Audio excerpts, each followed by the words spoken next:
Okay. Hi, everyone. Thank you very much for being here. I see some of you are here from Sri Lanka, from England, from Perth, from all over the world, and I'm very, very excited to be here with you. I'm just going to turn down my sound.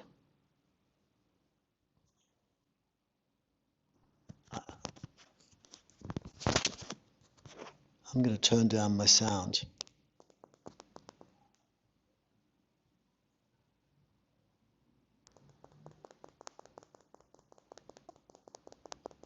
Okay, good. All right, welcome.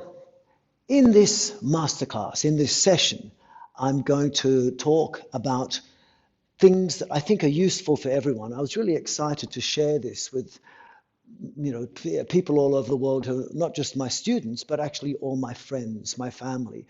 Because what I want to share tonight in this session is stuff which is really useful for everyone. I want to talk about the simple things you can do to help relieve problems and prevent problems of your 9 main joint complexes. So I'm going to talk about things you can do to help problems and relieve the possibility of getting problems in your ankles, your knees, your hips, your waist, meaning your lower back, etc., and also working on the internal organs, and also your chest and your upper back, your neck, and also your shoulders, your elbows and wrists. And I'm loosely going to do it in that order.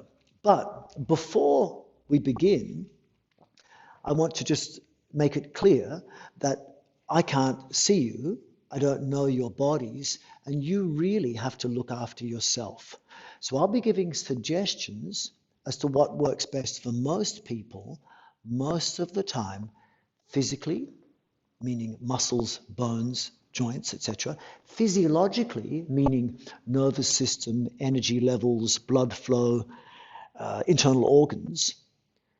And also mentally, in terms of how easy it is to understand, how calm you feel, how focused you feel while doing it. But everyone's quite different. And so some people will find some of the things I'm doing a little bit too easy, a little bit too boring, perhaps. Others will find some bits too hard, maybe too complex to work out, too difficult to do. So I'd like you to grade what you're doing and make sure that while you're doing it, it feels good. Don't do anything which doesn't feel good. So I'll give suggestions, but no obligation. What I'd like you to do, perhaps, is to assume that you've got something in any one of your 9 joint complexes, ankles, knees, hips, waist, chest, neck, shoulders, elbows, wrists, which might not be working as well as it could be. And I'm going to ask you to see how these parts of your body feel now, and then how they feel at the end of the practice. And the thing is, the body is a very connected place, meaning we might be doing exercises of the ankles, knees, and hips, but at the same time, those exercises which could help ankles, knees, or hips can actually be helping your lower back. We could be working with the wrists, elbows, and shoulders, and those exercises could help your neck. So what I want you to do is just to loosely feel your body by just testing. Can you just quickly have a feel of your body, stand up if you're comfortable to do so. You can also sit if you need to, but if you can't stand, and do the exercises that you can do without strain, but don't feel in any way compelled to do them. And I just want you to test your body and see how it feels. So first of all, very gently, bring your head forward, head backward, see how it feels. Take your head to the right and left, see how it feels. And then turn your head right and left and see how it feels. And in a way, this is a test for your neck and how it feels right now. And at the end of the practice, and after we do specific exercises for your neck, I want you to see if it feels better. Like better means more mobile, more easy to move, maybe a little bit more stable perhaps, and a little bit more pain-free, more... What you want is all your joints to be moving. This is a term that I was given when I was learning to be a physiotherapist. Joints should ideally move in a way which is 100 times more mobile, more slippery than ice skates on ice. That's a healthy joint. So if you feel restriction, that's something we want to ideally dissipate. Okay, so now having felt your neck, now feel your trunk, your spine. I'm going to take my shirt off so you can see my trunk, my abdomen, etc. It helps, but I always like to start wearing clothes so people think I'm semi-normal. And so then what we'll do is I want you to just stand facing me. For all this practice, face me. So you'll be facing towards your screen the same way I'm facing along the front of this mat. So you can see the view from behind me if I'm facing away, and you'll be able to follow me going right and left if I'm doing stuff facing away. I'll rarely do a mirror image. And so that way you'll get the best idea of what I'm doing. Sometimes I'm going to face sideways so you can see a side view. But if I'm facing sideways, I'd rather you face towards me. So face towards me and just feel what your back feels like. How does it feel to bend forward with your back? As you do that, keep the chin up and just see how it feels. How does it feel to bend backward with your trunk? Just bend backward a bit. Feel your trunk, lower back and upper back. How does it feel? Feel how it feels to bend sideways to the right, sideways to the left. Feel how it feels to twist to your right and twist to your left. So now you've felt a little bit about the base level of your spine, your trunk, your internal organs. How much energy do you have right now? Are you cold? Do you feel lethargic? So just note how you feel now and then see how you feel at the end of the practice. Mainly today, I'm trying to work on joints, joint function, meaning the strength of a joint, the stability of a joint, its mobility and levels of flexibility, and also the pain levels it may have, depending on what's wrong with it or what's not wrong with it.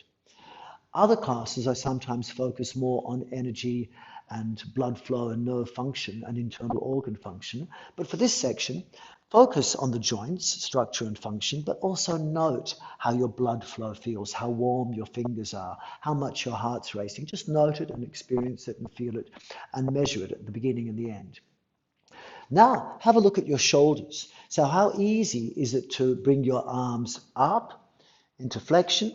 How easy is it to bring the arms backward into extension? How easy is it to take the arms outward into abduction and then inward into adduction, where you bring the arms in front with flexion, or bring the arms inward towards each other behind your back? How easy is that for you? Measure. Now test your shoulders, how they turn in and out. How does that feel? Does it cause discomfort? Does it feel stiff for you? Test it. Now measure your elbows. How easy do the elbows bend and straighten and turn in and out? Palms down, palms up. Okay, test those things. Now test your wrists. How easy is it to flex and extend the wrist? How easy is it perhaps, and you don't have to do this, but say you have a wall in front of you or perhaps a floor, how easy would it be to kneel, if you can kneel, and lean on your palms and bring your shoulders towards your fingers, taking weight on the hands? So test that if it's comfortable for you. Don't do it if it doesn't feel right. If you don't feel like kneeling, you could lean against the wall and see how that feels. Or you could just bring your palms together and test like that. How easy is it to make a fist? How easy is it to move the fingers? So test these things. Now we're going to test the ankles, knees, and hips. How easy is it for you to balance on the right leg? So lean on your right leg, lift up the left leg, and just see if you can balance. Lean on the left leg, pick up the right leg. How easy can you balance? How easy is it for you to bend forward at your hips? So take the right leg forward, left leg back, and then keep your chin up, but bend forward over your right leg and see how easy is it to go over your right leg without discomfort. How's the state of the back of your legs? How's the state of your hips? The state of the front and back of your hips? And then test on the other leg. Put left leg forward, right leg back. Go forward over your left leg. See how it feels. Keep the chin up to do this in the beginning. How easy is it to feel on the back of your hips, front of the hips? Don't go any further than you comfortably can. I'm just doing this as a set of tests for your body, a base level. Before you can do anything to help yourself, you have to know what to help. You have to know how you're feeling at the start.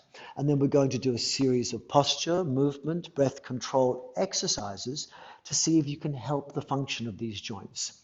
And maybe some of you have got specific injuries at these places, and you'll be working with an injured body, so be extra careful. How about your knees? How do your knees feel? So we can check with your knees and the ankles at the same time. What does it feel like to do, say, a bent knee position. So try this. Take your right leg forward, left leg back. Keep facing me, but I'll turn sideways so you can see. How does it feel to bend the right knee above the right heel? Does that feel okay?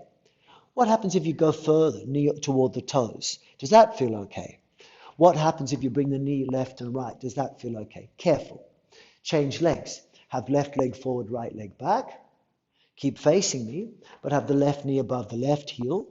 Don't go any further than it feels right, but just test. Can you bring the knee further forward or does it feel uncomfortable? Can you bring your knee left and right? Does that feel okay? Then could you perhaps raise up the heels for the ankles test? Can you raise up your heels up and down? Does that feel okay? Then test perhaps, can you squat? Now, don't force this because a squat can be uncomfortable for your lower back. It can be uncomfortable for your knees, hips, or ankles. But how far can you squat down slowly while being able to come back up? Now, if that's all you can do, don't go further. But for the ones who know it's safe to do so, can you squat further and slowly, not fast, come back up? How does it feel for your knees, hips, and ankles? Could you go all the way down without strain? How do your ankles, knees, and hips feel? All right, so now, not for everyone, but those who are comfortable to do so, sit on the floor and experience a cross-legged position, if you can do it. I don't expect everyone to do this. And then how does it feel from a cross-legged position? Perhaps to bend forward. Does it feel okay for your knees? If not, don't do it. Or how far can you go before causing discomfort? Don't do it if it hurts. But if you know you can go a little bit, but it feels uncomfortable, just go, stop before the pain becomes uncomfortable. Then come back up. And let's now begin doing some of the things that we can do to help ankles, knees, hips, waist, chest, neck, shoulders, elbows, and wrists. So the first thing we'll work with, and I'm not going to spend too long on each part because we've only got about an hour or so, but what I'm going to do is go through the basic techniques that I found help in my experience teaching posture, movement, breathing in the form of yoga classes, exercise-based physiotherapy. I've taught different types of martial art, different types of dance, for example, different types of gymnastics. And what things tend to be the most useful things to do for the most common injuries? Well, let's start with the ankle, shall we? The most common injury in the ankle is an outer ankle sprain. This is the sort of injury where maybe you're walking, and as you walk, the ankle rolls over the side like this. And so the outside ankle has been completely overstretched. Maybe even some of the ligaments have been torn, perhaps. So if it's an outer ankle sprain, then one of the most useful things to do is the following exercise. Now, it's a balance exercise, so you might need to do it touching a wall to help your balance. And so you can take that option, hold a chair if you need to. I won't do that, I'll face you. And so what you want to do is start with your big toes touching and the heels about 4 or 5 centimeters apart. So you can see my front view. Now I'll show a rear view. Big toes touching, heels about 4 or 5 centimeters apart. And then what I'd like you to do is shift the weight from head over hips over heels to head over hips forward over the toes. And as you do that, you'll feel your toes will start to grip and the calf muscles start to switch on. What I'd like you to do now is to lift the outer feet. So if you look at me for a second, what I'm talking about is the muscle on the outer ankle, which if I lift up my tights, you'll see if I lift my outer foot, there is a muscle called an inverter muscle, which comes in the outer foot when I pull the little toe side of the foot up toward the knee. So that's the muscle I want you to use. And you see it tightens the outer ankle. But we're going to do this while keeping the ankles touching and the heels apart. So I'll call this lumpy bit the malleoli, the ankle, and there's your heel. So as we come up, I want your ankle to touch, but keep the heel apart. You bring the weight toward the front of the feet, grip with your toes, then lift the outer feet. I'm showing the feet as if they're my hands, okay? My hands as if they're my feet, rather. So you press on the toes, lift the outer feet, and raise up the heels. So you've got ankles touching and heels apart. Now I'll face the other way so you can see, and I'm going to hold the wall, and you could do this. Big toes touching, heels apart. Shift the weight to the front of the feet and lift the outer feet as you raise the heels. So you've got ankles touching, heels apart, then come up and down. And you could go up and down quite slowly, or you can go faster than me or slower than me if you wish. And you might do this maybe 10 times if it feels okay. Notice I'm keeping my ankles touching and I'm not letting the ankles move apart. What I don't want you to do is this, letting the heels touch and the ankles move apart. So come back down. Again, hold the wall if you need. Shift the weight toward the front of the feet. Grip with the toes, lift the outer feet, and with your knees straight, raise up the heels so the ankles touch, heels stay apart, and you go up and down. I'll go sideways so you can see what I'm doing. And I'm not really bringing the weight down fully onto my heels. I'm just touching the ground with my heels. And I'm going up and down. And you can do this 10 times, 20 times perhaps, depending on your level of ability. And what we're doing, you could rest for a second if you need, keep going if you want. This is going to help the ankle muscles work really well. But while we're doing it, it's also affecting your knees. So although we're doing therapy for the ankles, you're also helping your knees because the calf muscle, which you can feel, and the outer ankle significantly help knee function. So this is a great knee exercise. Now you can make the exercise a little bit further and further help ankles and knees if you do the same exercise with your knees bent. So once again, hold the wall if you need, have big toes touching, heels apart, shift the weight to the front of the feet, this time bend the knees. Halfway, but no more than halfway, maybe less than halfway. And as you shift the weight over the toes, raise the heels up, keep the knees bent and go up and down with the knees bent. And as you're doing that, keep the ankles touching, heels apart. Don't let this happen. Don't let the ankles touch and the heels go apart. It's ankles touching, heels apart. Don't let the heels touch and ankles move apart. Ankles touching, heels apart, this time with the knee bent. And what this does is it creates a co-activation, a simultaneous tensing of the muscle at the front of the knee, your quadriceps, and the muscles at the back of the knee, your calves, and that stabilizes your knee. At the same time, you're stabilizing around the ankle. So this can really help ankle problems and knee problems. So go up and down with the knee bent, ankles touching, heels apart. Then release. Now, they're two basic exercises, but if you want, you can add on to that 2 more exercises which help ankles and knees, and they will be modifying so you're moving the ankles at the same time as bending and straightening the knees. I might add at this point that a lot of people have core problems. Core problems means problems usually of the lower back that might manifest as back pain, weakness in the trunk, and or internal organ function. And that can include things like gut-brain interaction problems, which can affect emotions, not to mention things like immune system, digestive system, reproductive problems.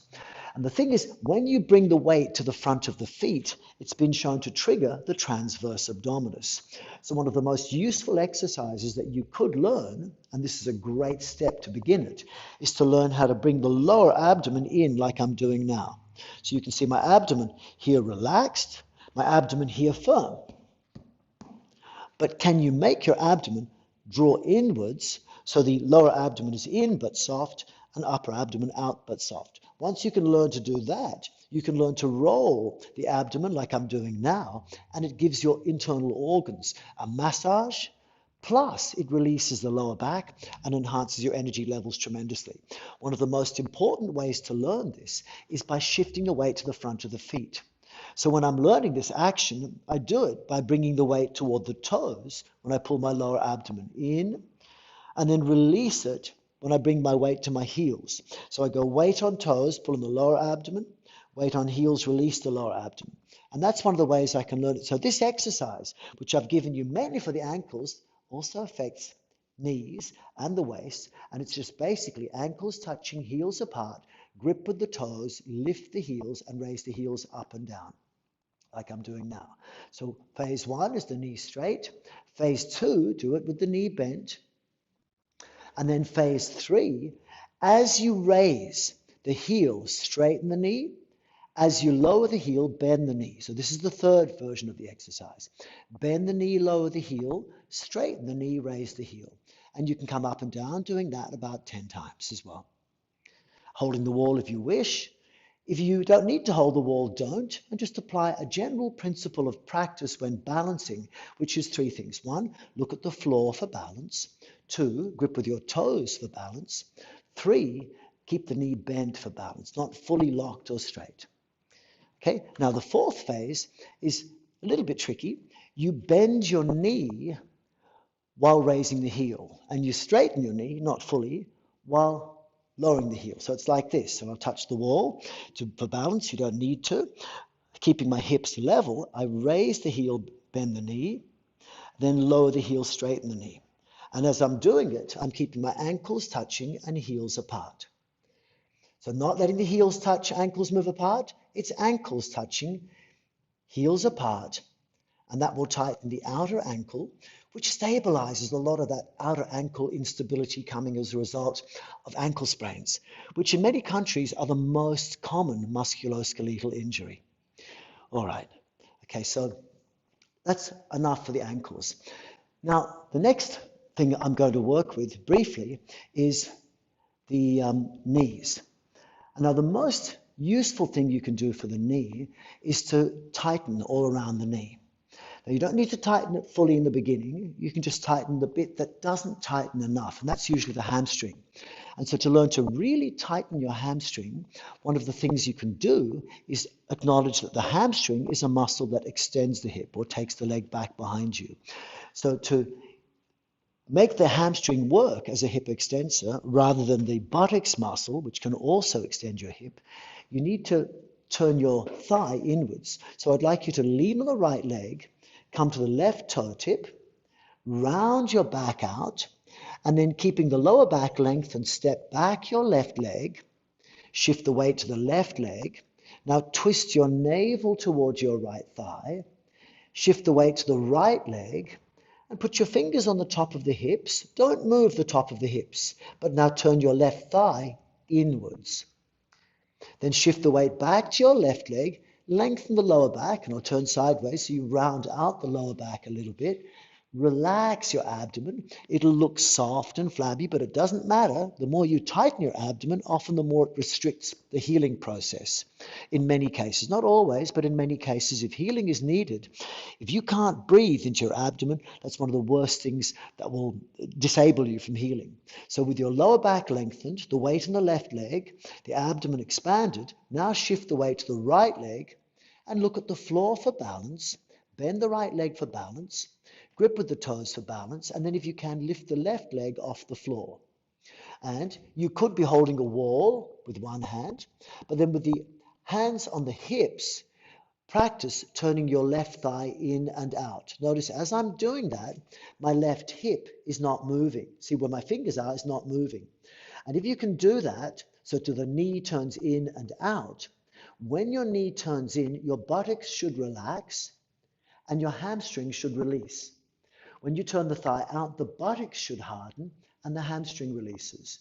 Now, these are really important exercises because when you turn your left thigh in and you release the buttocks, that will open up your sacroiliac joint, which is the source of a lot of lower back pain.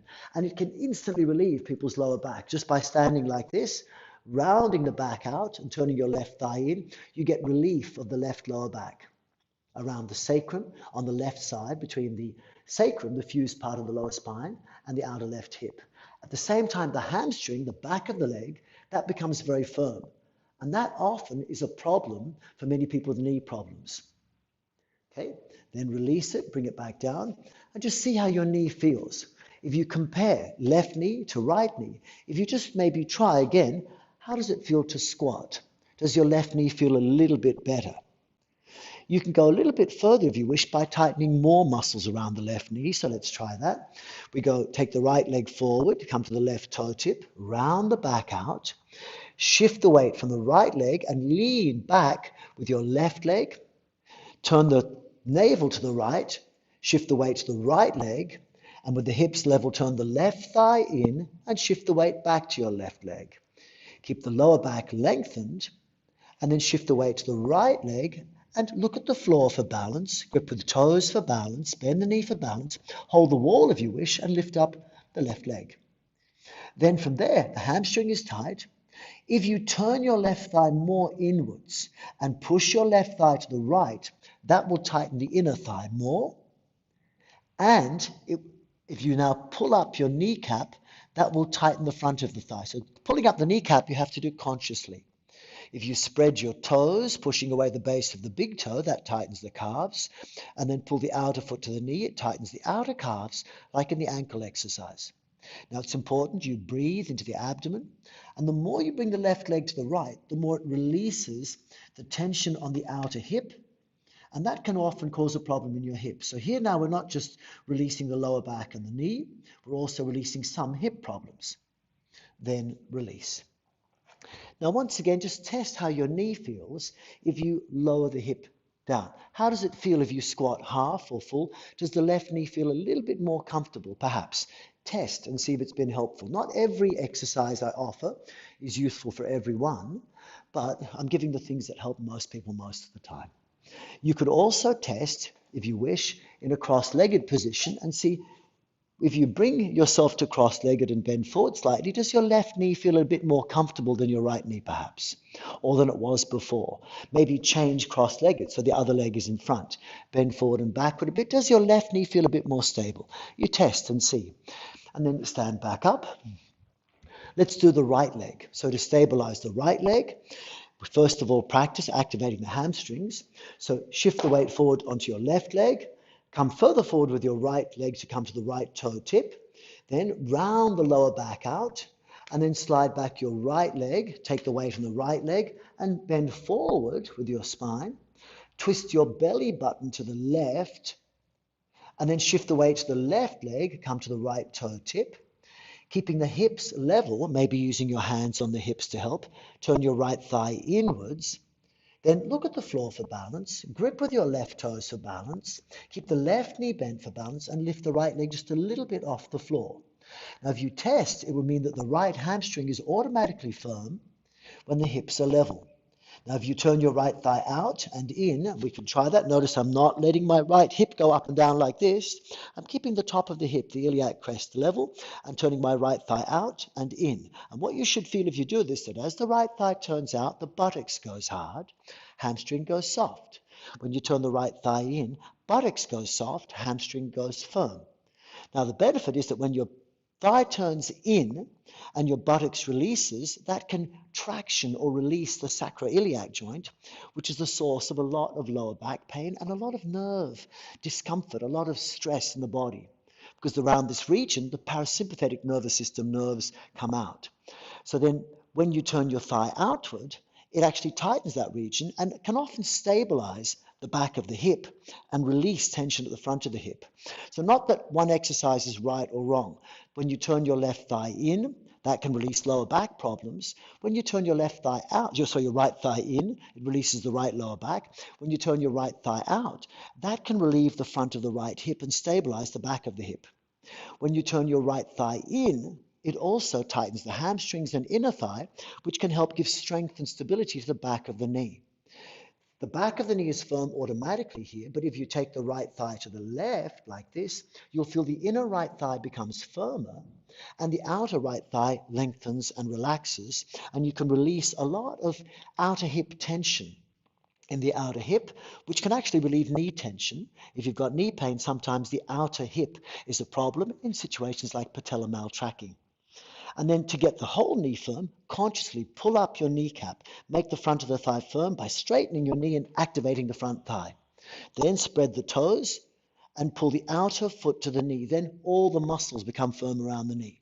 So you pull up the kneecap to tighten front thigh, turn the right thigh in to tighten the hamstring, move it to the left to tighten inner thigh, spread the toes to tighten the calf, outer foot pull to knee to tighten outer calf, then lengthen the back and breathe into your abdomen to relax your nervous system and allow the healing process to take place and blood to flow. Then release, bend the knee, and come back to standing. Just move your legs back and forth. And then again, see, how does your knee feel now? Has it made your body warmer? Because this really moves blood. The other thing this does is when you take the leg into this turned in position, is it releases the psoas muscle. And the psoas is the muscle at the front of the hip that becomes very shortened when we sit for prolonged periods of time, and it become the source of a lot of lower back pain.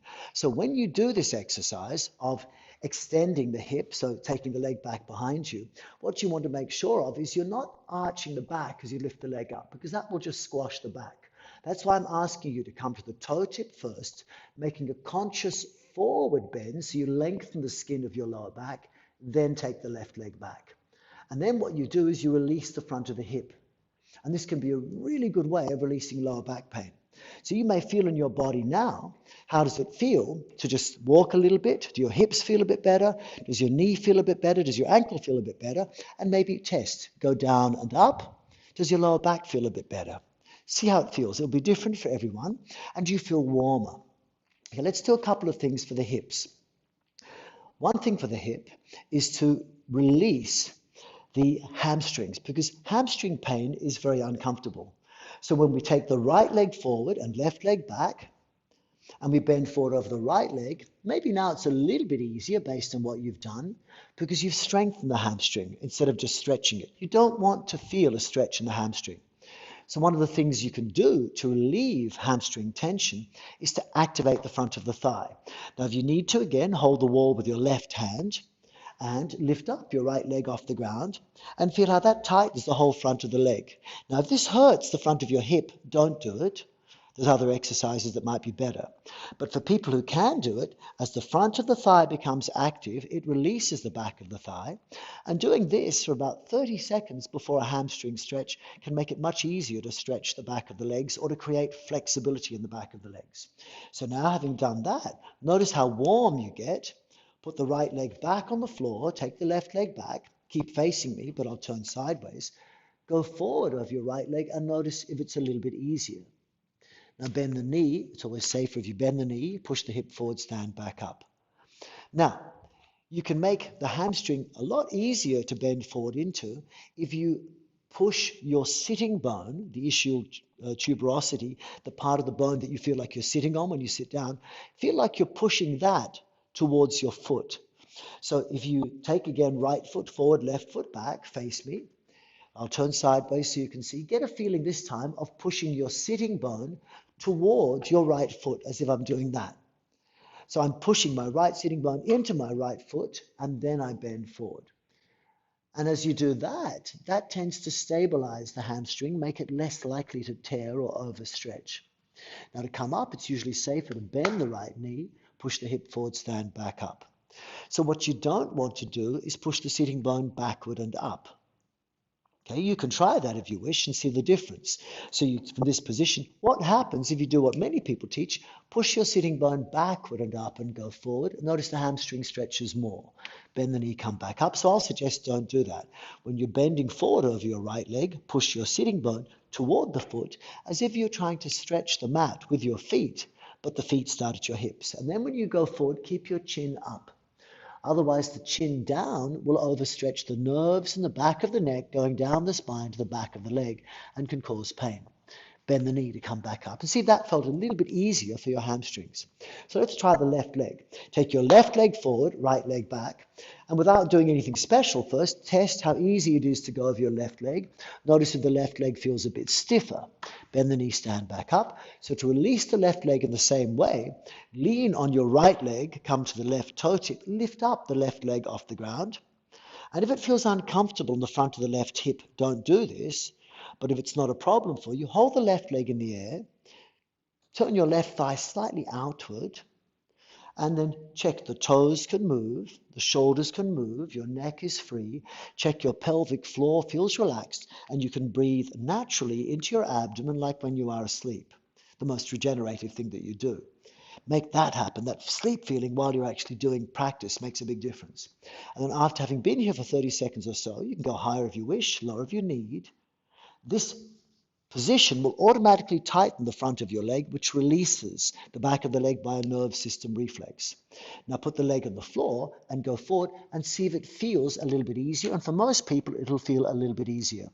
Bend the knee, stand back up, but you'll get a better result if when stretching one leg at a time forward, which is the best way to stretch the back of the legs, not both legs at the same time, one leg at a time, and not on the floor, better standing up.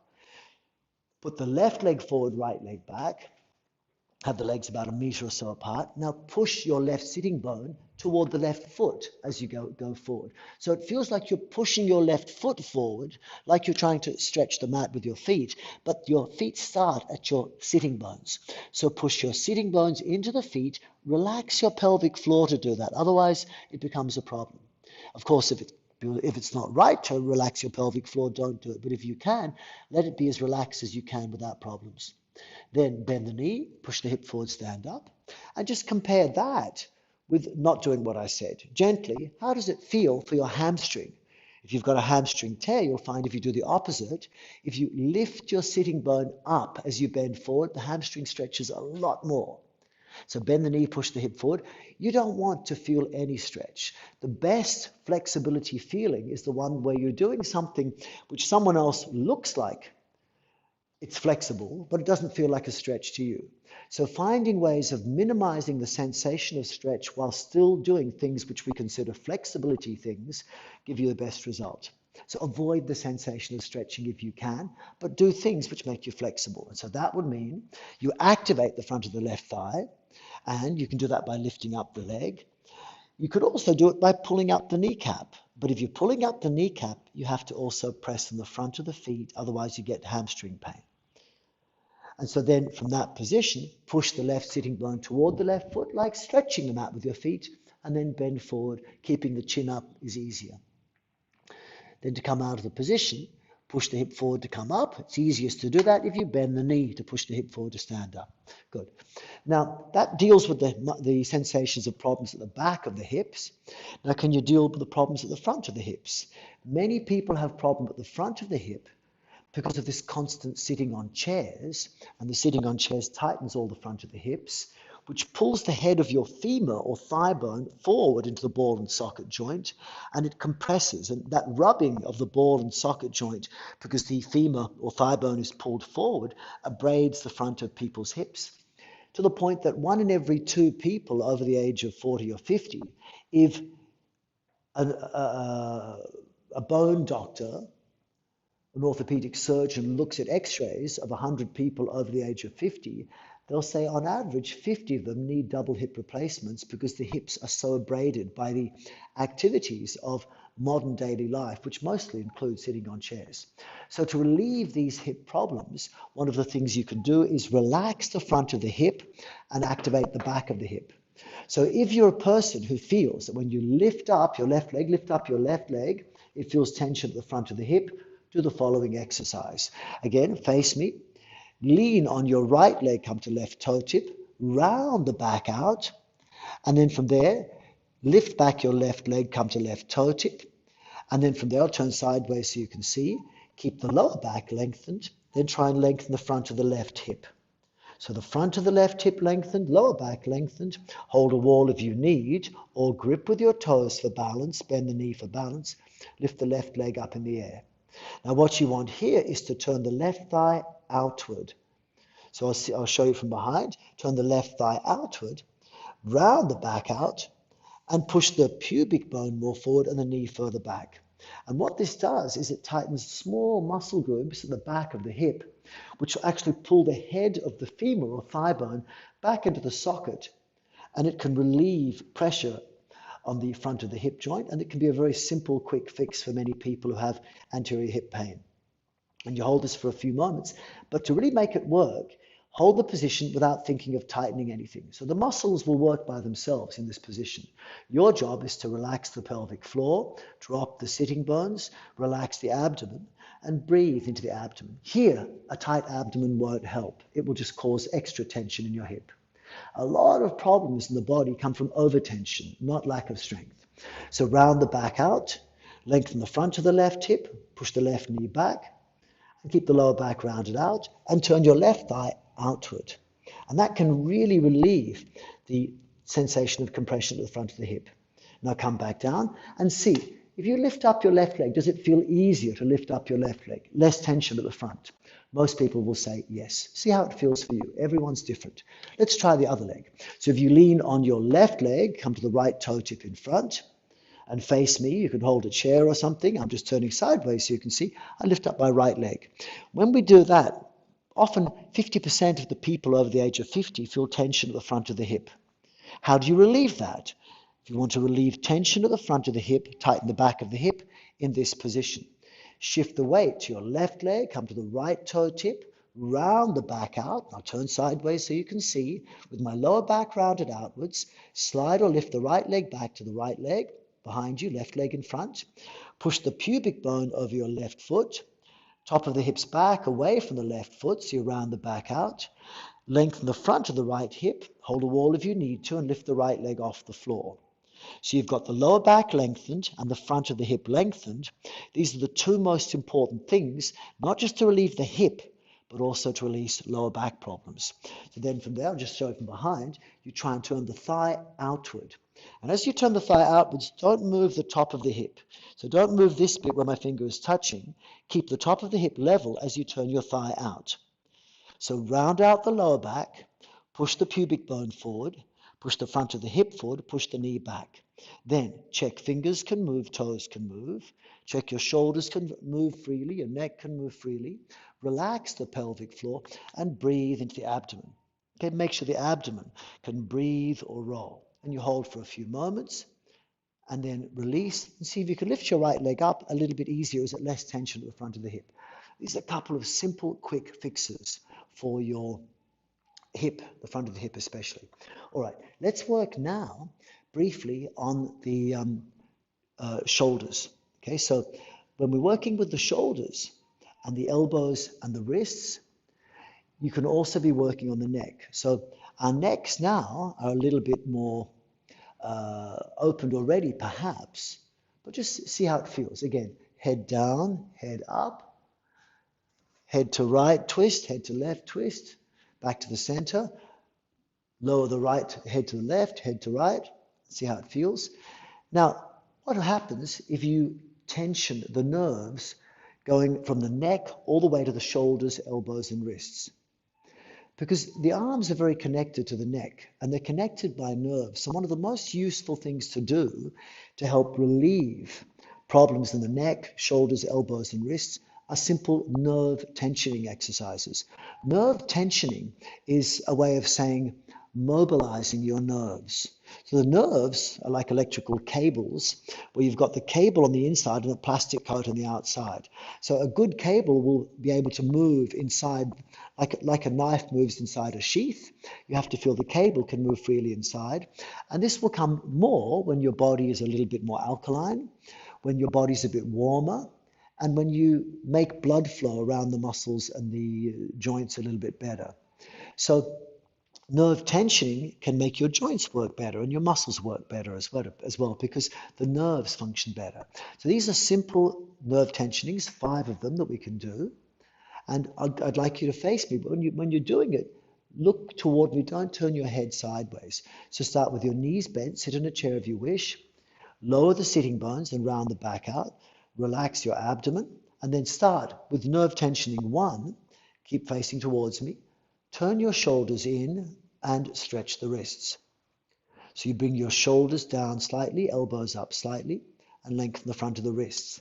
This can be very therapeutic for your shoulders, your elbows, your wrists. And it's a very good one to do after you've been doing things like push-ups. Okay? And then from there, the second position, just release it first, come down. How does it feel? Does your wrist feel a bit better? Your elbow? Does your shoulder move more freely? Does your neck feel better? Just move them a little bit, see. Let's try the second one. So the first one again, turn the shoulders in, stretch the wrists. The second one, turn the shoulders out and open the front of the palms. And this one tensions a different nerve coming out from the brachial plexus or the back of the neck. And here it's shoulders down, elbows up, shoulders slightly forward, elbows slightly back.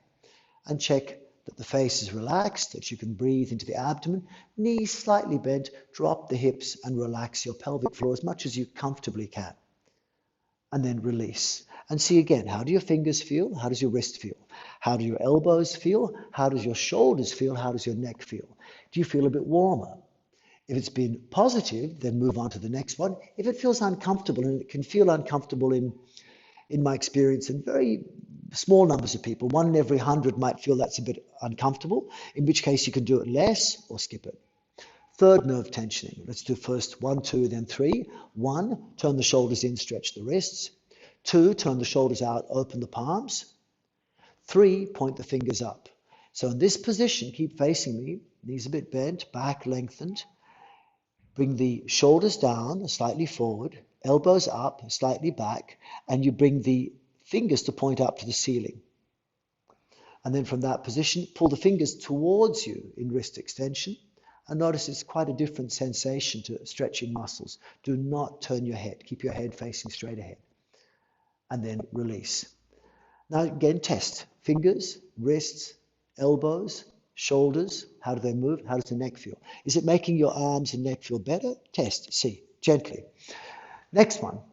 That's nerve tensioning 3. Nerve tensioning 4 and 5. So we go like this. 1, turn the shoulders in, stretch the wrists. 2, turn the shoulders out, open the palms. 3, point the fingers up. 4, bend your elbows. So in this position, you bring the shoulders down and the shoulders slightly forward. Bring the elbows up and slightly back. Bring the little finger down as if the little finger is trying to get towards your thumb, as if your little finger is trying to get toward the front of the shoulder. And in this position, hold for a moment, knees a bit bent, drop your hips, relax the abdomen. Breathe into the abdomen, check the neck and face are free and soft, pelvic floor relaxed, then come back down. And see how that one feels. How do your fingers feel? Do you feel warmer? Wrists, how do they feel? Elbows and shoulders, how are they feeling? Can you move a bit freer yet? Check. How's your neck feel? Last one, nerve tensioning number 5. We'll do 1, 2, 3, 4 first. 1, turn the shoulders in, stretch the wrists. 2, turn the shoulders out, open the palms. 3, point the fingers up. 4, bend the elbows, little finger to thumb. Number 5, turn the shoulders in. So here in this position, bring the shoulders down, lift the elbows up. Push the shoulders backward, bring your elbows forward. Now pull the little finger towards your thumb as if you're trying to bring the little finger under the armpit. And see how that feels. While doing it, relax your face. Check the neck is relaxed. Pelvic floor relaxed, hips dropped. Breathe into your abdomen and check you can either breathe naturally into your abdomen or roll your abdomen like I'm doing now. Something that most people can't do easily, but when you do it, it should feel relaxed and soft.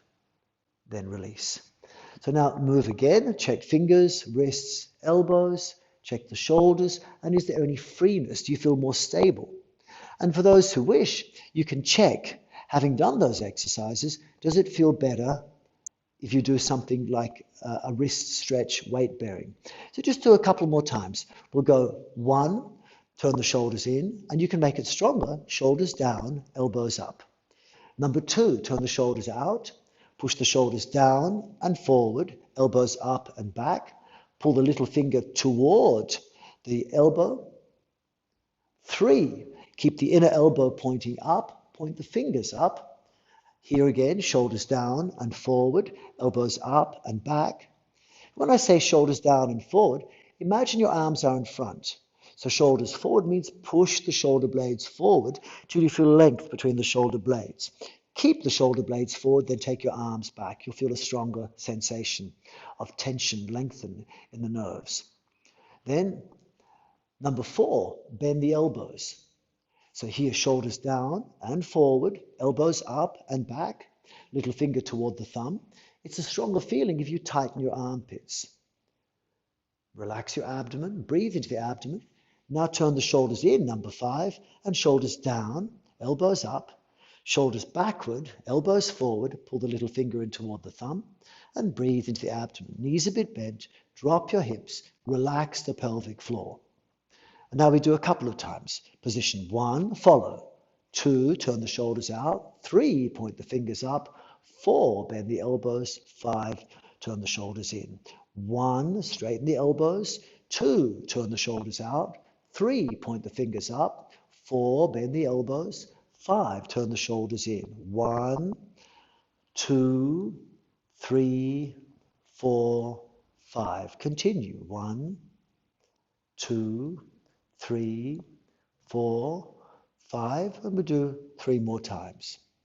So just follow gently, keeping a sense of being relaxed. Last time. And notice if it's making you feel warmer, then release. Feel your fingers and wrists. Are they feeling freer, looser? Feel your elbows. Are they moving more freely? How about your arms? Are they moving more easily? And what about your shoulder blades, your neck? Are they moving more freely? Test now, those who can, to weight bear on the wrists. A lot of wrist pain only manifests when you weight bear on it. So you could just simply put the weight on the wall like a wall push-up, take your hands lower than your body, bend the elbows and lean against the wall. How does that feel? How does it feel compared to doing it at the start? Those who can do it on the floor, kneel if it's comfortable for you, and then put the palms flat, and then take the shoulders closer towards your wrists and see if that feels a bit better. Now, if you're doing something like a push-up, what makes it better to do a push-up and more stable for the wrists is not just to lean on the palms. What can make it better for those of you who are trying a push-up, and it's not for everyone, keep your palms flat, but I want you to grip with the tips of the fingers. So have your palms flat, but make the tips of your fingers press as if they're clawing the ground. So the fingertips will appear to go white. So again, palms flat, knees on the floor is enough, knees off the floor if you prefer. And so make the fingertips press so they're white. Then keep the elbows over the wrists and bend the elbows in a half push-up. See how that feels on your wrists. Okay. Then come back up. That usually helps relieve wrist strain. But if the wrist strain came back, immediately do this first nerve tensioning. And that can be very relieving. Don't do something which causes pain you can't relieve. As a definite rule, don't do something which causes pain while you're doing it, ideally. Okay, ever. It's not worth it. You know, the idea of no pain, no gain is a stupid mantra and doesn't really work. So the other thing you can do to relieve the problems of your wrist, elbows, shoulders, and give you better strength in this position, because lack of strength, you could say, is a type of dysfunction, is when your palms are on the floor in the push-up, keep your hands where they are, but be as if you're trying to squeeze the heel of the hand inwards, as if you're trying to do this. So try it again. Have the palms flat, fingers grip, bring the elbows over the wrists, then squeeze the heel of the hand inwards, as if you're doing that action. And then from there, see if it feels okay. Fingers grip, heel of hand squeeze inwards, elbows over the wrists, and bend the elbows, go down and come back up. Try a couple of times if you wish. Fingers grip, heel of hand squeezing inwards, and keeping your chin in slightly makes it easier. Chin up makes it more difficult, usually for most people. So try that. And now stand up again. If the wrist feels a bit strained, then I recommend again turn the shoulders in, stretch the wrists. Learning how to squeeze the heel of the hand inwards can really help elbow function. Okay, so that's important. Now, let's work a little bit more systematically on the elbows, wrists, and shoulders. And so useful exercises for the elbows, wrists, and shoulders are ones which include joint circular movements. So for example, with the shoulders, you have to think that it's not just the arms going back and forth, but you've got shoulder blades. And a lot of shoulder problems can be relieved when you move the shoulder blades. So with your shoulders now, consider just shoulder blade movement. Start facing towards me. Have your knees a bit bent. Take your shoulder blades up, shoulder blades down. Take your shoulder blades forward and shoulder blades back. Now move in a circle. Go shoulders up, then shoulders down and forward. Shoulder blades down and back slightly. Shoulder blades back and up slightly. Shoulder blades up and forward slightly. So keep going. It's the shape of a diamond. Back and up, forward and up, forward and down, down and back. And turn the diamond into a circle, but make the circle smaller. So it doesn't feel like you're stretching your shoulders. It should feel like you're moving them in a way that if, for example, you could make a really big circle with your shoulders, don't. make a circle that's only half as big. So as you move your shoulders in a circle which is not as big as you could make, then you're not testing the limits, you're just moving the shoulder blades. It frees up the joint, and it also pumps blood, and that nourishes and heals anything which is injured. So do it like this, do it forward, and you might do it 10 times forward like this. See how it feels? Now go back the other direction. So go shoulder blades forward and up, shoulder blades upward and back, shoulder blades backward and down, shoulders down and forward, shoulders forward and up and back and down and forward, and continue in a circle of backward rotations like this. And again, if it's a big circle you're making, make the circle smaller so it doesn't feel like a stretch. I'm not feeling like I'm stretching. And while doing it, really focus in these exercises on staying relaxed in 5 key places. 1 is check your fingers are lengthened, but they can move. 2 is check the shoulder blades feel like they're not stretching. Feel more relaxed in your shoulders. 3, check the neck feels relaxed. You can move it a tiny bit. 4, relax the pelvic floor and let your hips move a little bit. 5, drop the hips, lengthen the lower back, and breathe into your abdomen, or let the abdomen roll if you can. And then 6, the next one is check your face is relaxed. So check the face is relaxed. Move your lips, jaw, blink a few times. Move your eyes a bit. And then stop. Now there's a third and fourth exercise for the shoulder blades. And we've done shoulder blades rolling forward. We've done shoulder blades rolling backward. The next simplest one is to move like a bicycle. So the bicycle, if you're going forward, rolls this way. So make your shoulders roll that way if you're riding a bicycle forward. So start with right shoulder up, left shoulder down, right shoulder forward, left shoulder back, left shoulder up, right shoulder down, right shoulder back, left shoulder forward. So we go right up, right forward, right down, right back. Right up, left down, right forward, left back, right down, left up, right back, left forward, and continue. Like rolling forward, pedaling forward on a bicycle. And as you're doing it, don't move your head, keep your head still, keep your knees a bit bent, check your fingers can move, 1, then stop the fingers. Check your shoulders feel more relaxed, so don't stretch so far. Check your neck is relaxed. You might move it a tiny bit without wobbling it off. Then just drop the hips, relax the pelvic floor. And as you relax the pelvic floor, notice your hips might want to move a little bit. Now relax the abdomen and drop the hips so your lower back is unsquashed. And not only is this relieving your shoulders, it also will improve the function of your neck, and it releases the lower back, and it pumps blood. So this particular exercise is a very, very good exercise. And now stop, and we do the same thing. Exercise 4 of the shoulder blades is to roll backwards. So now again, stand with your knees a bit bent, drop the hips, lengthen the lower back, and now we go right shoulder up, left shoulder down, go backwards, right shoulder back, left shoulder forward, right shoulder down, left shoulder up, right forward, left back, right up, left down, right back, left forward, right down, left up, right forward, left back, right up, back, down, forward, continue. Sometimes if you just focus on one shoulder, let the other shoulder do its opposite work, it works easier. And as you're doing it, don't overstretch. Check your fingers are lengthened, they're not curled up and crushed, but they're minor. Check the shoulders are not stretching, they're not going their whole way, but they're moving in a way which feels like you're not scraping the edge of your range of motion, you're just moving calmly. Keep your head still, but check the neck feels relaxed. Drop the hips, relax the pelvic floor, and notice the hips will move, maybe in the shape of a bit of a figure 8 perhaps, if they're comfortable. And as the hips drop, lengthen your lower back, which releases lower back, and breathe into your abdomen. And eventually your abdomen can start to move in and out, as you see mine does, like this, which is more advanced. And that can really relieve not just the shoulders and the neck, not just the hips and the spine, but it can be tremendous for internal organ function. You can see my abdomen goes in and out as I take the weight from the front of the toe to the heel, front of toe to heel. When my hips are really free, when my shoulders move comfortably, my whole body wants to move. And then my abdomen goes out when the weight's on my toes, in when the weight's on my heels.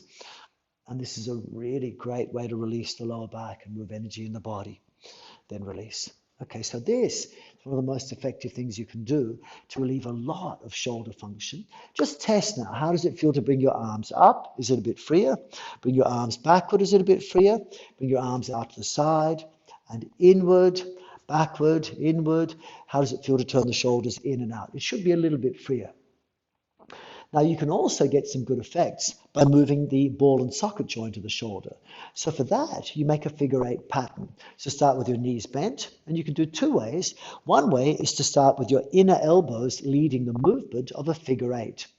So you take your inner elbows forward and outward, then bring the arms inward, bring the back of the hands towards each other. Now bring the hands back behind you and outwards. Now turn the shoulders out, come close to the center of your body. Now go forward and out, turn the shoulders in, come close together, back of the hands close.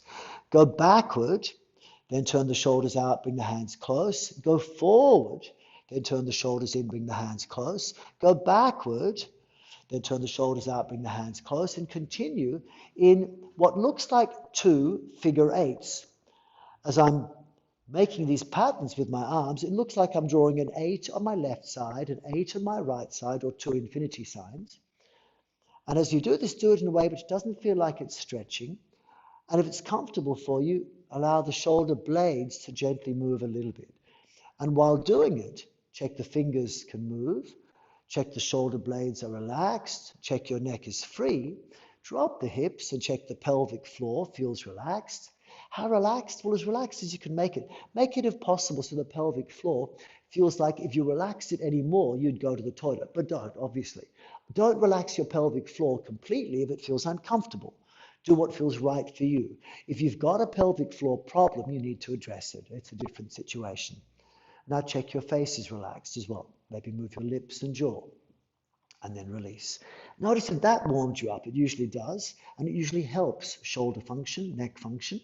And the other way of doing that is leading from the back of the elbows. So doing a figure eight, then we're going outward as we go forward, then inward as we go back.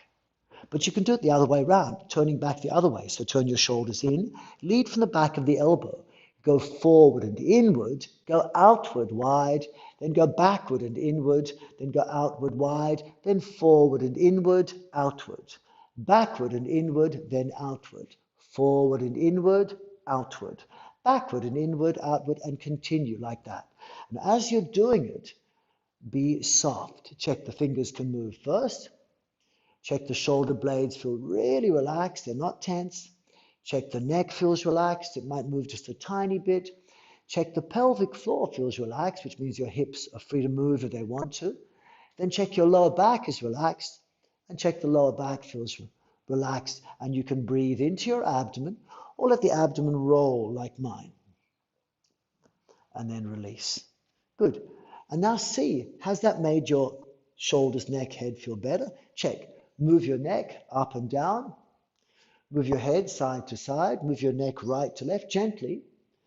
Move your arms up and down, out and in. Turn the shoulders in and out. Do your arms feel freer? Does your neck feel free? Maybe. Do you feel warmer? Has blood flow increased without your heart rate increasing? This is something that's really important to test, because if you can get good blood flow while staying calm, your immune system works better and you heal better from any joint injury. If you can do a movement of any of the joints which is injured and move in a way where you don't feel discomfort, that's one of the biggest steps to healing it. So any joint that's injured, you want to move it as much as you can, subject to feeling no pain, no discomfort. And if you can get that movement to be a circular movement or a figure eight movement, it actually nourishes the joint by increasing blood flow. It builds energy rather than taking it away. And it will mean that then blood flow increases while your focus is on staying relaxed, pain-free, and then your immune system works better to heal it.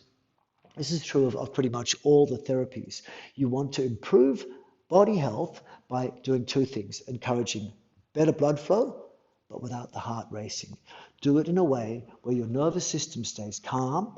You don't get increased heart rate, increased breathing, sense of stretch or tension, but you become more flexible, feel stronger, feel warmer, but feel calmer at the same time. That's the pathway to getting healing in your joints and internal organs. Let's work on the elbows now. So a simple elbow movement combined is bent elbow, straight elbow. Do that. Then turn the palm down, palm up, with bent elbow. Then you combine these movements. Go palm up, bend elbow, palm down, straighten elbow. Palm up, bend elbow, palm down, straighten elbow. And you do this up and down like that. And notice, as you start doing this, it's mobilizing your joint. It almost feels like it's pushing energy out of your hands. But this is one of the best exercises to improve blood flow. And you can do it the other way as well. So we can lead back of hand down, back of hand up.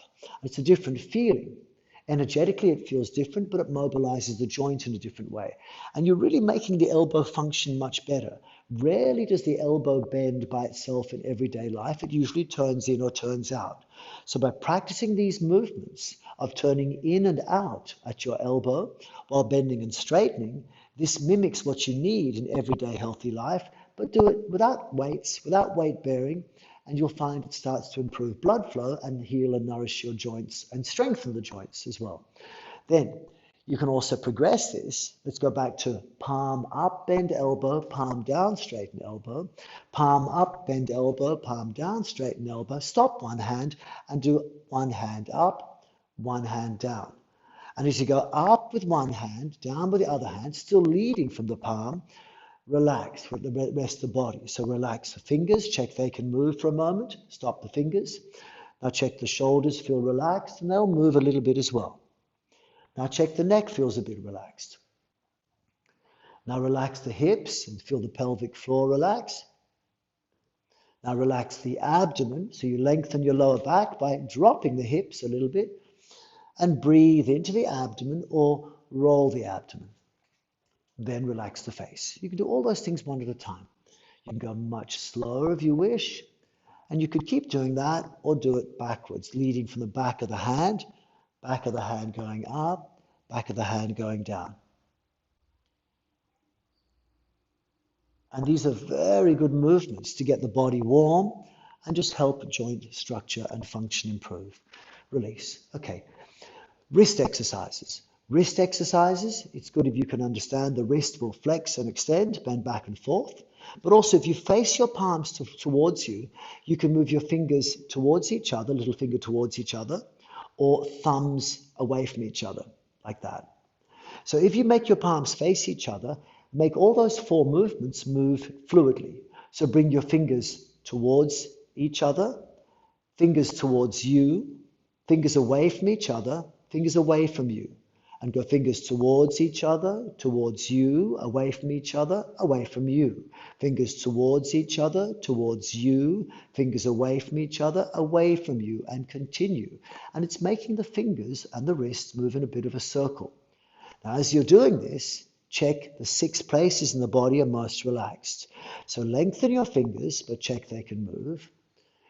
Allow the shoulders to be more relaxed. Feel the neck is relaxed. Then relax the pelvic floor by bending the knees. Relax the abdomen and breathe into the abdomen, dropping the hips still. Then relax your face. Now you can make the fingers roll in the way I'm doing now, which is down towards you, up away from you, or go in the opposite direction, down away from you, up towards you. Down away from you, up towards you. It's a different feeling. And if you really relax, you'll notice your elbows are turning in and out as well. And it's a very nice exercise. And then release. Notice if you're getting warmer. This is very, very good. So then the next thing you can do that I really enjoy doing is to move my fingers. And so these movements are really good to practice, and they're good for everyone, and they'll really improve blood flow. You see, what we want is to connect with our whole body. And so when you connect with your shoulders or your trunk, it's okay. But what you really want to connect, to help connect the whole body, is your fingers and toes. If you can reach your fingers, you know your nerves and your blood have to go through everything else to get there. So practice. Lengthen the fingers like an open palm. Now grip with the fingers like a closed fist. Open and close. Open and close. And you can practice this in two ways. You could just do opening and closing like this. And some people do it with a sponge or like a muscle grip exercise. That's okay. But you could also do it without anything. And you know, times when I was walking, I used to do this several thousand times when I was walking. But it works better if you open and close in 24 different positions. So you can do 3 of them if you start like this. You can do a neutral wrist, or you can do a flexed wrist, open, closed. Or you can do an extended wrist, open and closed. You can do it with your elbows straight, open and closed. Or you can do elbows bent, open and closed. You can do it with your palms facing towards you, or you can do palms facing away from you. You can do it with your shoulders turned in, open, closed, shoulders turned out, open, closed. You can do bent elbows. You can do shoulders turned in, bent elbows. And each of those can be done with wrist neutral, flexed, and extended, and then release. And see if it made you feel a bit warmer. If you take your arms up in the air and relax, you'll feel blood will go down and almost make your arms tingle, feel energized. You'll notice then if you are up for it and you take weight on your hands, you'll notice your hands feel a little bit more stable, a bit more pumped with blood. So these exercises are particularly good. Another good exercise for the fingers is to move fluidly. So like learning how to practice playing a piano, if you imagine you're playing a piano, instead of just gripping the whole fist, go thumb down, first finger down, middle finger down, ring finger down, little finger down, thumb up, pointer finger up, middle finger up, little finger up, little finger up. Then go down, thumb, 2, 3, 4, 5, up, thumb, 2, 3, 4, 5. Down, thumb, 2, 3, 4, 5, up, thumb, 2, 3, 4, 5, and continue. So you're opening and closing your hands like playing a piano. And this is something which I find myself doing whenever I've got spare time. And as you're doing it, it makes the fingers really connect. Because you're working with your fingertips, energy and information, good energy and loving information inside your body has to travel all the way to your fingers, and that has to go through the whole body to get to the fingertips. You could also do this with the toes. So imagine if I want to, if my balance is good, I can lean on one leg and do it with my toes of one leg. I could do it lying on my abdomen and do it with both legs. In fact, all the exercises I've given, you can even combine. So this exercise here, I'm doing it with my toes while I'm turning my thigh in and out. And I can make it easier by holding the wall. I could do fingers plus wrists plus elbows plus the figure 8 of the arms, the roll of the shoulders, and then I'm moving my whole trunk in a way which really fixes up not just arm function, but neck function. So I think maybe you can feel something in your arms now. Let's look at the neck, shall we? So to make the neck work better, it's important you understand that neck needs to be balanced. And when you bring your head forward or backward, your neck should go in the opposite direction for optimal function. So if you bring your head down, move your neck backwards. If you bring your head up, move the throat forward. Try it for a moment. Go head down, neck back. Now go head up, move your throat forward. This gives good neck therapy. So bend the knees slightly, drop the hips, lengthen the back. Relax your abdomen. Check you can breathe into the abdomen. Then lift the collarbone, but relax. Then go head down, neck back, throat forward, chin up. Head down, neck back, throat forward, chin up. Head down, neck back, throat forward, chin up. Head down, neck back, chin up, throat forward. Head down, neck back, chin up, throat forward. Head down, neck back, chin up, throat forward, and continue in a circle. Chin up, throat forward. Chin down, throat back. Chin up, throat forward, chin down, neck back. Throat forward, head up, head down, neck back, and you move in a circle like this. Do it very gently. And then release. Make sure you don't feel a stretch while doing it. You should feel length and relaxation. Another important thing to do with the neck is when you're turning the neck, you do it in a way which does not compress the other side. So if I'm facing away from you, and you can face towards me, turn your head to look over the right shoulder. Now, when you look over the right shoulder, the neck will work better if you lift the right ear up and the chin in slightly. If you turn the head over the left shoulder, try that. Your left neck tends to squash. So you lift the left ear up, chin in, neck back slightly. Jaw relaxed. So again, turn the head to the right side. Make more space in the right neck by lifting the right ear up, chin in, neck back. Now turn the head to the left side and lift the left ear up, chin in, neck back. Head down, neck back, look over right shoulder, right ear lifted. Head down, neck back, look over left shoulder, left ear lifted. Now come back to the front and move throat forward, chin up. Then head down, neck back. Now notice when you're doing this, it can be, if you're gentle with yourself, you have to be careful. If you've got a major neck problem, you only move the slightest amount. Like maybe this is throat forward, chin up with a neck problem. Head down, neck back with a neck problem. Even less if you need to. It has to be very, very subtle. You don't do something which hurts. Do what feels good. But all movement should start from the core. So an important principle you always work with is make every movement start from the core. And to make things start from the core, the most important thing you do is don't lock the core. And the core is the region between the top of the hips and the tailbone, around the L5-S1, where many people get lower back pain. And from the front, it's between the navel and the pubic bone, in the middle, inside. So that region in there is the core. The big version of the core is your abdomen. A bigger version of the core is the trunk. Learning how to move your trunk is really important. So one of the biggest mistakes that many people can make is to think they must always walk with their abdomen in, their chest up, shoulders back and down, and maintain a neutral spine.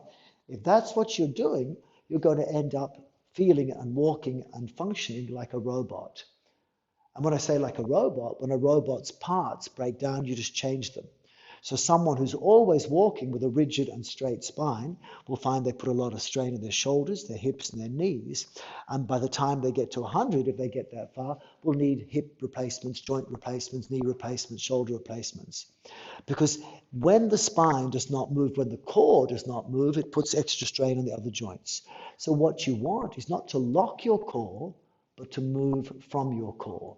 So when we talk about this, let's work on the lower back now, and then we're going to work lower back, upper back, and neck, and try and bring it all together. So when you're working on the lower back, if lower back pain is an issue, usually the issue is coming from the lower back being compressed around L5-S1. So the trick will be when you bend forward, lengthen the lower back by shortening the front of the trunk. When you bend backward in a way which does not compress your back and lengthen the front of the trunk. So if you place your one finger of one hand on the collarbone and the other finger of the other hand on your pubic bone, to bend forward, what I want you to do in the beginning is not move your eyes. Keep your eyes looking straight ahead. And I want you to bend forward in a way, and I'm going to look straight at the camera, you look straight towards me. So you move the pubic bone up and the collarbone down and keep the chin moving up. So you have to expand the abdomen, look from the side. I'm expanding my abdomen so it sticks out and looks funny. Pubic bone up, collarbone down, chin up. So your throat forward, chin up, so the neck feels okay. So I'll come back up.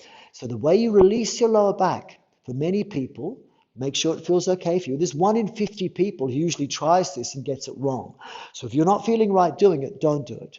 But if you can, I want you to bend forward in a way where you lengthen the skin of the lower back. And so to do it, I want you to feel, if you can stand up straight for a moment, so you lock your knees, lift up your chest, pull the shoulders back. If that hurts your lower back, it's already a sign you've compressed your lower back. If you can take your fingers and grab the skin below the level of the top of the hips. There's the top of my hips. I'm going to find the spine 2 centimeters below the top of the hips, and I pinch that skin. If you can easily pinch that skin, it's probably a sign that you may be someone prone to lower back pain. If you want to relieve that lower back pain, one way of doing it is by bending forward in a way such that you cannot grab that skin. So if you grab the skin with one hand, face me, bend the knee slightly, push the pubic bone forward and up, move the top of the hips backward and down. Now move the navel outward like this so the belly becomes big like a baby's belly. Then move the throat forward, chin up, and move your collarbone down and forward. Then you'll feel it's very difficult to grab the skin of your lower back, and that can often relieve a lot of lower back pain. So try it with me. Pubic bone, knees bent. Bring the hips over your toes if possible, so sitting bones over the toes. Pubic bone forward and up. Top of the hips back, lengthen the lower back. Ribs back, lift the upper back. Belly expand and throat forward, chin up. Now you'll get better length in your back, lower back and upper back if you push your shoulder blades forward and turn the shoulders in and stretch the wrists. And this can be so relieving for your lower back. Now breathe into the abdomen. And here we check that you're relaxed in the 5 key places. Move your fingers. 1, 2, just let your shoulders roll a little bit. 2, 3, check your neck is free. 4, check your pelvic floor is as relaxed as you can make it, and just move your hips a little bit. 5, check your lower back is lengthened, and you can breathe into your abdomen and let the abdomen relax in this case, or you can breathe in without tension. Okay, and then from there, come back up. And see, has that relieved your lower back? Just move your back a bit better. Does it feel better in your lower back, or does it feel worse? Another way you can relieve the lower back is to lengthen the front of the trunk. So to lengthen the front of the trunk without shortening the back, you move the pubic bone and collarbone further away. Don't think tuck the tailbone under. Think lengthen the front of the body, relax the pelvic floor, bend the knees slightly, put the hand on pubic bone, hand on collarbone, and move the pubic bone down and forward, move the belly button up and forward, move the collarbone up and forward. Now bring your head down, the neck back, jaw relaxed, and notice there's no creases in my back. My front is bigger, but I haven't shortened my back. And then just come out of the pose for a moment, watch the difference. I don't want you doing this if you've got lower back problems. But the difference is, for most people, if you bend backwards and shorten the back of your trunk, it will cause pain. But if you bend backward by lengthening the front of the trunk, it doesn't cause pain. So this is, I'll show you from the sides, this is me bending backwards by lengthening the front of my trunk. No pain for most people. Now, this is me bending backward by shortening the back. What I'll do is I stick my tailbone back and up and my shoulder blades back and down. And you can see from behind, there's creases in my back. When I do this, I can pinch the skin very easily. And that will cause pain in many people. So generally, don't do that. To bend backwards, lengthen the front by beginning by lengthening the lower back in a forward bend. Then lengthen the front by pushing the pubic bone down and forward, the belly button forward and up, move your collarbone up and forward, chin in, neck back, jaw relaxed, then bring the shoulders back and open the wrist like this. Now, if you lean back further, that's okay, but you have to keep lifting the collarbone, dropping the hips, and expanding the belly. Now, if you really relax in this pose, you'll find your front is firm, the rectus abdominis, but the sides are totally soft, like mine. So this is what most people can't do, but if you can't do, your internal organs won't work well. So to make the front firm and sides soft, move your fingers, stop them, roll your shoulders, stop them, move your neck a tiny bit, stop it, relax the pelvic floor, and just move the hips a bit, stop them, lengthen your back, breathe into the abdomen. Notice the abdomen is firm at the front, but you're able to breathe there. Side should feel soft by now. Then move your jaw, lips, blink a few times. Again, feel your abdomen. Front will stay firm, but side should soften at least a little bit if you're relaxed. To come out of the pose, move your lower back backwards and down, and then allow the shoulders to roll forward. In other words, don't come up by lifting the shoulders. Come up by moving your lower back backward and down, bend the knees a bit, and that relieves your lower back. Better still, more advanced, is to come down, come out of the pose by pulling your lower abdomen in. So I'll come down this time. You'll see my lower abdomen goes in. Then I push my lower back backwards. That's more advanced. So this is a really important thing to learn to do, to move from your core, to breathe from your core. And then once you understand this, you can start moving the spine in several different ways. Before I go further with my spine, or with the trunk, and eventually I'll run out of time, I just want you to give one exercise for the upper back. And the upper back is, sometimes people catch their ribs and it doesn't feel nice. So one of the exercises you can do, and it's not appropriate for everyone, is you bend the spine forward while pulling the shoulder blades back. You see, what happens normally is that when you bend the spine forward, the shoulder blades want to come forward. Now, if you pull the shoulder blades back, it makes your spine want to bend backward. Sometimes the spine, especially the upper back, needs a type of reset. And one of the ways you can do that is to override those natural associated movements. So what you can do is the following. Try it gently if it seems appropriate for you. Don't do it if it doesn't feel right. You bend the knees slightly, then lengthen the back of the body. Move the pubic bone down, belly up, chest up, open the front of the body, then bring the shoulders back. Then, if comfortable, bring the hands in, interlock the fingers, and pull the shoulders closer together, closer to the hips, bring the elbows higher. Now keep your shoulders together. Now bend the spine forward without letting the shoulder blades go forward.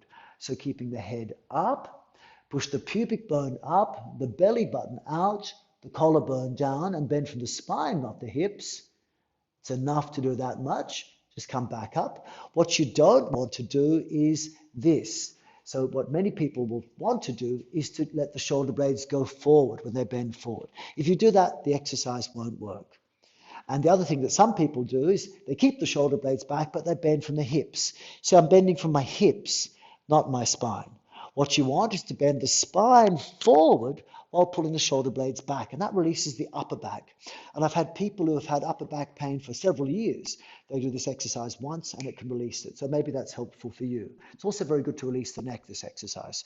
So we do it again, and we take it one step further, those who can. Bend the knees, round the back out, shoulders forward, then pubic bone down, belly up, chest up, bring the shoulders back, turn the shoulders out, interlock the fingers, shoulders closer together, closer to the hips, elbows higher, then bend from the spine, not the hips, keep your shoulders together, throat forward, chin up.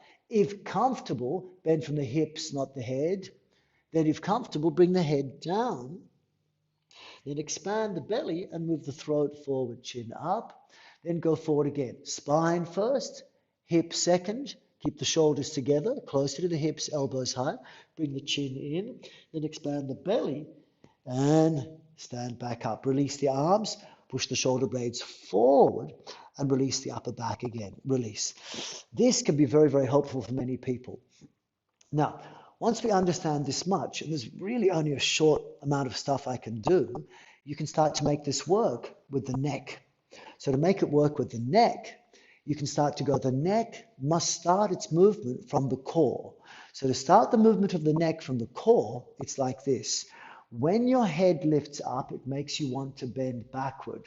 But understand that before your neck bends backward, the core should bend backward first, which means the front of your trunk should expand. So I want you to try this. Bend the knees slightly. Before lifting your head up, expand the belly. Lift the collarbone. Then move your throat forward, chin up. When the head comes downwards, it's going to make your back bend forward. So make that happen first. So before bringing the head down, bend the knees, round out your lower back, round out the upper back, then bring the head down, neck back. Then to come up with the head, move the hips forward, expand the belly first, chest second. You can bring the shoulders slightly back. With the abdomen expanded, move your throat forward, chin up. Then before bringing the head down, bend the knees a bit, round out your lower back, upper back, shoulders forward, head down, neck back, then release. That's the way it works better for most people.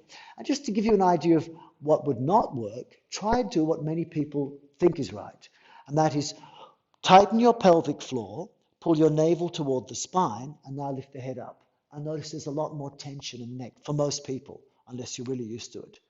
So better, bend the knees, relax the pelvic floor, lengthen your back, expand the belly, then move your throat forward, chin up, and see the freedom. Round out your lower back, upper back, head down, neck back. Okay, I hope this helps. So what we'll do now is just finish with a set of simple spinal movements, and then we'll finish with a simple set of joint movements and see if your body feels a little bit more open, a little bit better in the ankles, knees, hips, waist, chest, neck, shoulders, elbows, wrists. Okay, so face towards me, and I'll give very basic instructions. Don't force, don't overdo. So stand facing towards me like this. I'm going to turn sideways sometimes, facing away other times. Bend the knees slightly, and we check first. Fingers can move, lengthen but can move. Shoulders lengthened but relaxed. Neck lengthened but relaxed. Pelvic floor relaxed, hips can move. Lower back dropped, lengthened, and the abdomen can breathe or roll. Then from there, we do the 8 basic spinal movements, which can help relieve the whole trunk, work with the core, and at the same time, they incorporate the exercises I've given you for ankles, knees, hips, waist, chest, neck, shoulders, elbows, wrists. It's a simple set of spinal movements. You can find this very accessibly in different YouTube videos. We've got our YouTube channels at simonborg-olivier.com and also at yogasynergy.com. So we've got these sequences also available in the Spinal Synergy course at the Yoga Synergy website, and also on my membership website at simonborg-olivier.com. All of these exercises are on our Therapeutic Applications of Posture, Movement and Breathing course at Yoga Synergy, and they're also available in the courses that I teach at simonborg-olivier.com in a different form, in the sequences that we call the joint synergy, the ones we call 5-dimensional flow, and these movements for enhancing blood flow while keeping the heart rate low and the nervous system calm. Practice with me if you can. Bend the knees slightly. 8 simple spinal movements with the joint movements we've done incorporated. So keep your eyes on me. We'll do it twice. First time with instructions, second time no verbal instructions. So from here, lengthen the lower back and upper back. Move your shoulders forward and up if you can. Lift up your arms as high as you comfortably can. Bend the knees and check fingers can move. Shoulders can roll. Neck is free. Pelvic floor relaxed. Abdomen can breathe. Face soft. Then, number 3, bend the spine forward, shortening the front. By moving the pubic bone up, collarbone down, turn the shoulders in and stretch the wrists. And check fingers can move. Shoulders can roll. Neck is free. Pelvic floor relaxed and abdomen can breathe or roll. Number 4, keep the back long, expand the front, pubic bone down, belly up, lift the shoulders back, lift the trunk up and turn the shoulders out. Check fingers can move, shoulders can roll, neck is free, pelvic floor relaxed and the abdomen can breathe, front firm, side soft. Then move the lower back backwards and allow the shoulders to roll in. Reset by taking the arms up. Fluidly come forward and down. Then lengthen the left side of the body. Shoulders apart, hands apart. Stay here, or keeping the back long, lengthen the outer left hip and move the hips to the left side. And you can tighten your right thigh, turning the right thigh in like we did before. And take all the weight on the left leg, grip with the toes, and take your left armpit forward and up, and then release the neck. Breathe into the abdomen, and check fingers can move, shoulders can roll, neck is free, pelvic floor relaxed, and the abdomen can breathe. Keep the left arm up, bend the knees, come back to the center, and both arms up, and both arms forward and down. Then drop the right hip, lift up the right shoulder, right elbow if you can. Shoulders apart, relax your throat, hands apart, free. Keep the back long, right side long. Now, if it's okay for you, lengthen the outer right hip, shift the weight to the right leg, and just come to left toe tip. Keeping the back long, you can tighten your left thigh, turn it in slightly, and lengthen the right side of the body. Lengthen and relax, fingers, shoulders, neck, pelvic floor, back lengthened, breathe into the abdomen, and then keep the right side lengthened. Bend the knees, come back to the center, keep the right arm up and both arms go up, then fluidly come back down. And then from there, we practice twisting. So first of all, bend slightly forward and twist the spine, not the hips, to the right side in a forward bend. Move the hips forward, expand the front of the body without shortening the back, and look over the left shoulder with the left ear lifted. Stay here, or if hips and knees are stable, move the hips over the toes, then turn from the hips. And here, tighten your legs by squeezing the right heel inwards and turning your left big toe to squeeze inwards till you feel the thighs firm, stabilizing the knees. Then from there, check fingers can move, shoulders can roll, neck is free, pelvic floor relaxed, and the abdomen can breathe. Keep your left arm still and move from your core, lower abdomen, pubic bone back to the center and right arm under the left. Then expand the back of the body, trying to turn your thighs in, and expand the front of the body, belly open. Drop the hips and allow the shoulders to lift up, forward and down. And then from there, forward bend again, facing towards me. Keep the back lengthened and moving from the spine, not the hips, twist to the left in a forward bend, keeping the right ear lifted and chin in. Move the hips forward and expand the front of the body.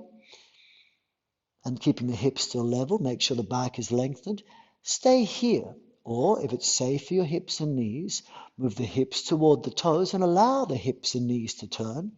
And stabilize your knees by squeezing in the heel, pulling the left knee outward, lift the outer foot, squeezing the right big toe inwards and tightening the inner thigh. And then check, fingers can move, shoulders can roll, neck is free, pelvic floor relaxed, abdomen can breathe. Keep the right arm still and move your pubic bone and left arm back toward the center, crossing the arms over. Then turn your thighs inwards, releasing the sacroiliac joint in the lower back, come up, and expand the belly, chest, move the shoulders back. Move the hips over the toes and let the shoulders lift up, go forward and down, and then release, taking the arms forward and up, and forward and down. Repeat that simple sequence. It'll take about 2 or 3 minutes. But whenever I click, follow me, and my click means follow me, subject to feeling good. Move actively from the core with natural breathing and flow. Tense less, stretch less, breathe less, think less, and keep your eyes on me.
Just continue doing this movement a few times, repeating. And if comfortable, make the elbows bend and straighten. Let the fingers move. Let the wrists move. Feel the elbows and shoulders roll. Let the hips move in a bit of a circle. Feel the weight go from the heels up and down toward the toes. And gradually you incorporate all the exercises we've been doing. And if very comfortable, once your trunk is extended, lift the chin. And once you've bent forward, let the head come down. Only if it feels comfortable. And you're combining everything we've done very, very gently.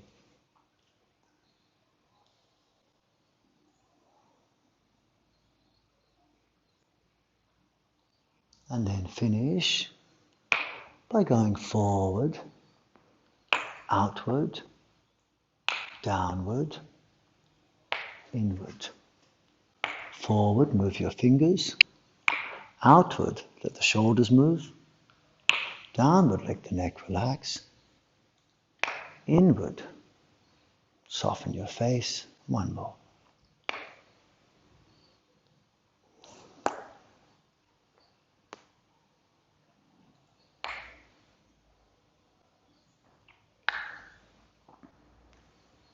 Pause with your hands close and move one hand up, one hand down, and see if you can feel a sense of warmth between the hands, maybe the manifest evidence of energy between the hands, reflecting the electromagnetic nature of the blood and what carries inside it. Then just relax with your body lengthened, knees a bit bent. If you wish, lower your hands a bit easier. Let your legs almost straighten. You can sit on the floor or lie down if you wish, just for a minute. Lengthen and relax.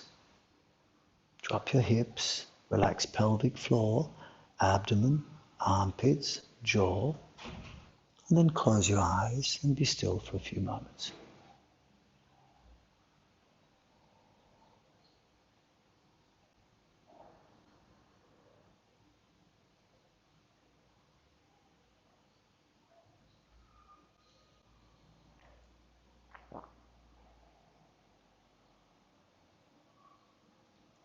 And then open the eyes, lengthen the lower back, upper back. Bring your shoulders forward and up as high as you comfortably can. Expand the belly, chest and throat forward, chin up. Bend the knees and bring the arms forward and down. And once more like that.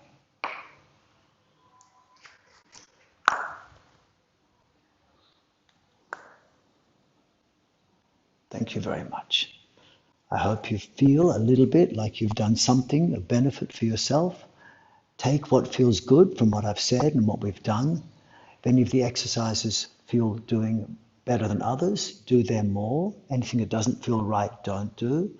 Sometimes if something doesn't feel right the way you've attempted it, it could still benefit you by doing it less. And revise the lecture if you can. Go through it again, go through the exercises again. But if you'd like to learn more, please consider going to our websites. You can go to my personal website, simonborgolivier.com, or my website with my wonderful business partner, Bianca Matchless, who's also an exercise-based physiotherapist like me, yogasynergy.com. And at yogasynergy.com, we have some wonderful courses based around modern yoga and exercise-based physiotherapy, including a course just like we've been doing today on the therapeutic applications of posture, movement and breathing. Also another course called Spinal Synergy, where we go through movements like we've just finished with just then, and many other courses as well. Then if you go to simonborgolivier.com, we've got a beautiful membership site where I give lectures each week, where I answer questions and also teach classes each week for a couple of hours. And there's a big library of classes there as well, which include many of the things we've done tonight. Plus I have other courses at simonborgolivier.com, including one called 5-Dimensional Flow, another called Joint Synergy, another called 12 ways to move blood through your body. and I'll gradually release more also, and I can send you more information about this gradually. If you haven't subscribed to my membership list, please go to simonborgolivier.com, and if you enter your name in the subscribe list, I'll keep you on my newsletter, and I can keep you informed about these type of classes that I run, which I try and do every couple of weeks if I can, about different topics, sometimes geared towards normal people on a more therapeutic level, and sometimes geared toward more specialist elite athletes, yoga teachers, practitioners, martial artists, exercise therapists, etc., gymnasts, dancers, etc. So we have different focus, and sometimes focusing also on natural therapies, oil therapies, dietary therapies, breathing, etc. So we have lots of breathing courses as well. I'm really looking forward to sharing more time with you. Contact with me if you want to. You can go to simon@simonborgolivier.com to ask about what I'm doing, and we can help you as much as we can. I'm going to leave here and go to my computer and see if there's any pressing questions, but I won't be able to start to teach another class. So if I see what we've got here, I've got 64 wonderful comments, so thank you very, very much, everyone. So I'm seeing good mornings from Switzerland, Wales, and thank you so much from Sri Lanka. Stefan, Andrew, Lorraine, Abhishek. Wonderful guys, really lovely. Italia, good morning. Lovely to see you. Nita, Danielle from the Netherlands. Also, Dimitri, hello, brother. Nice to see you. And from Cape Town, we've got Mariana and Cleo and Carmen. Guys, it's really a pleasure to have you here. Thank you. I hope that you got something out of this. Hello from Jordan. Thank you. Pavan from India. Thank you very much for being here. I can't read through everyone's things at the moment. Hello from Sweden. Let me see if anyone's okay. And from Indonesia. And hello from Adelaide. How wonderful to have you all here. Thank you very, very much. And if I just go through and moving from the chorus, my mantra says, Tita, how lovely to have you. Thank you. And then Margaret says, thank you very much. Simon, feeling nice energy through in my body since you were hit by a car. Yes, you got hit by a car. Got blood flow through my injured joints. Thank you. Thank you so much for your knowledge. And thank you, Talia. Danielle says, this is so great. Shan says, Shan, hello. Thank you for being here. And Yenny, thank you. And Margaret, definitely to the course on BR. Thank you very much, everyone. And great refresher. Gratitude. Genius, thank you so much. It's such a pleasure to work with you guys. I'm happy to do this as often as I can. Keep in touch with me. In each class I do will be a bit different. And yeah, Nika, hello. How lovely to have you here. Thank you very much, everyone. I'll say bye-bye. I've got to go teach my class now on my membership site, which is at simonborgolivier.com, where I'll be answering people's questions. Love you all and see you next time. I think what I'm doing next Wednesday night, a little bit later, about 4 hours after, 9:15 p.m., I'm going to do a class on the main pitfalls of Ashtanga Vinyasa Yoga, and maybe you'll be interested in that. Take care, everyone. I'll talk to you soon.